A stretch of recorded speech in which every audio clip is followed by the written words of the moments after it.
of the Sinkhole was a battle fought on May 24, 1815. It was against the Missouri Rangers and the Sauk Indians. It was fought in Missouri. There were 7 Missouri Rangers killed and 1 Sauk Indian. It was important because it was fought after the official end of the War of 1812. It was the last engagement dealing with the War of 1812.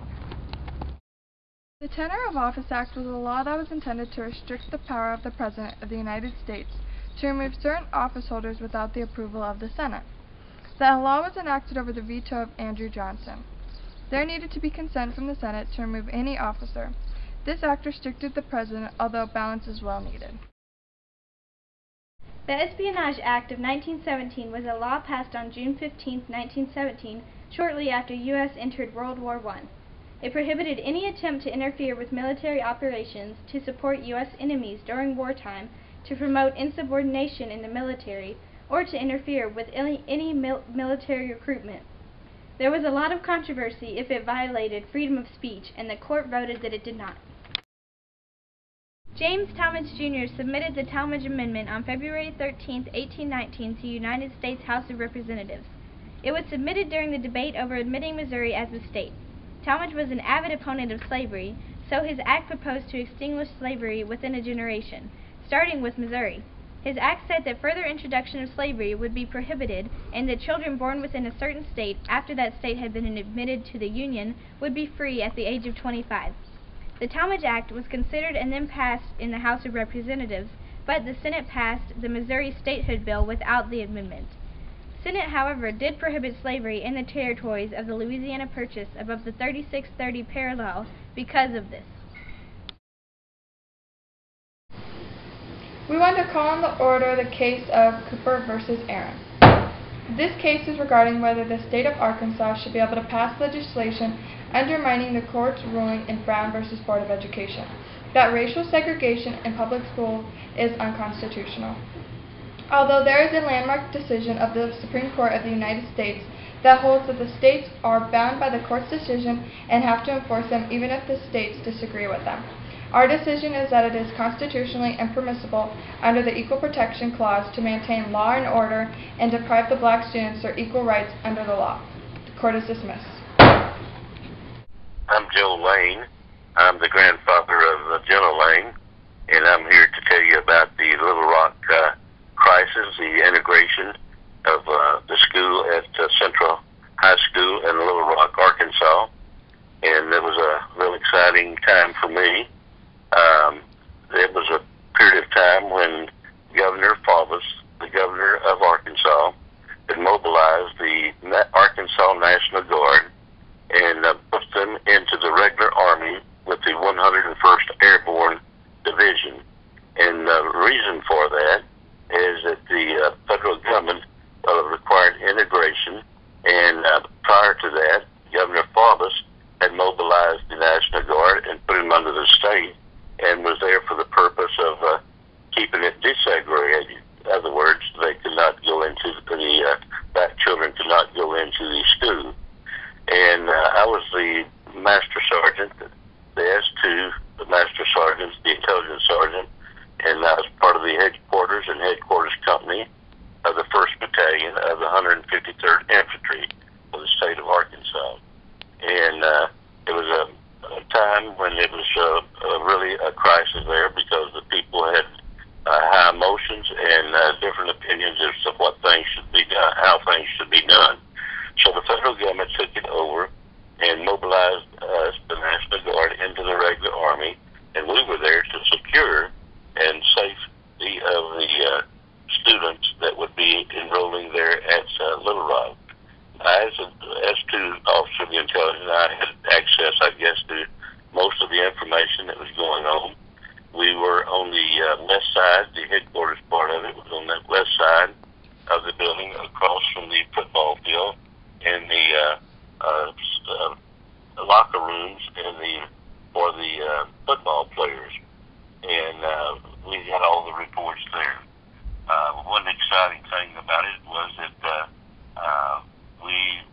when we first went there, we had to sleep on the ground on the south side of the central school for the first few nights, and then we were stationed out at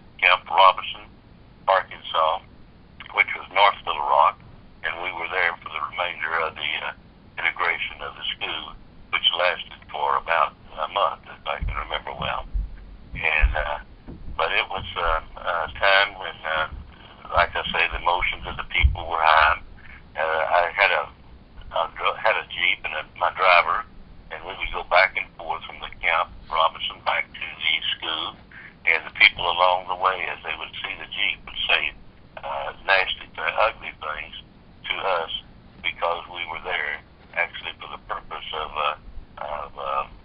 seeing that these students were safe and integrated into the school, which was required by the federal government, since the federal government mobilized to Arkansas in order to be able to control the situation.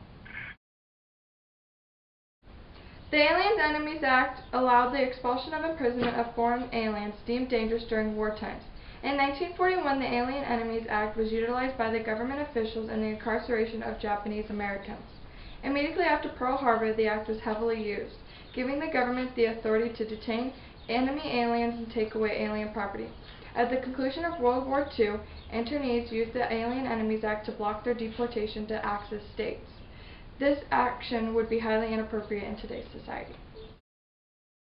The Treaty of Morte-Fontaine, also known as the Convention of 1800.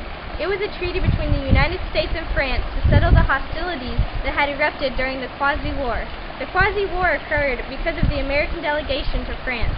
This treaty terminated the only formal treaty of alliance the United States had signed. It established peace and sincere friendship between France and the United States. Morte-Fontaine is a fountain of death, so by having this treaty, it would end the deaths and feuds between these two countries forever.